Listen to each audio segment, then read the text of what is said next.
અભય થઈને નિષ્પક્ષતાથી નિરપેક્ષ રીતે વાસ્તવિકતાનો અરીસો રૂપી સચોટ માહિતી લાવતો સત્યની સાથે અભય ટાઈમ્સ।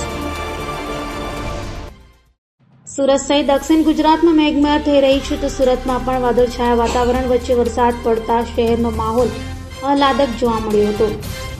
સુરત સહિત દક્ષિણ ગુજરાતમાં હળવાથી મધ્યમ વરસાદની આગાહી છે ત્યારે વહેલી સવારથી જ સુરતના અલગ અલગ વિસ્તારમાં વરસાદી ઝાપટા જોવા મળ્યા હતા। ક્યાંક ધીમી ધારે તો ક્યાંક ધોધમાર વરસાદ શરૂ થયો છે।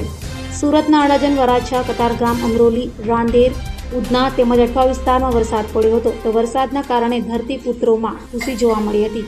સુરત શહેર અને જિલ્લામાં છેલ્લા 2 દિવસથી વરસાદે વિરામ લીધો છે તો બુધવારે સુરત અને ઓલપાડમાં છૂટો છવાયો વરસાદ પડ્યો હતો। હવામાન વિભાગે જણાવ્યા મુજબ સુરતમાં સિઝનનો કુલ 26% વરસાદ નોંધાયો છે। શહેરમાં અત્યાર સુધી 381 એમ વરસાદ પડી ચૂક્યો છે જ્યારે ઉકાઈની સપાટી 306.41 ફૂટ નોંધાઈ છે અને કોઝવેની સપાટી 6.54 મીટર નોંધાઈ છે।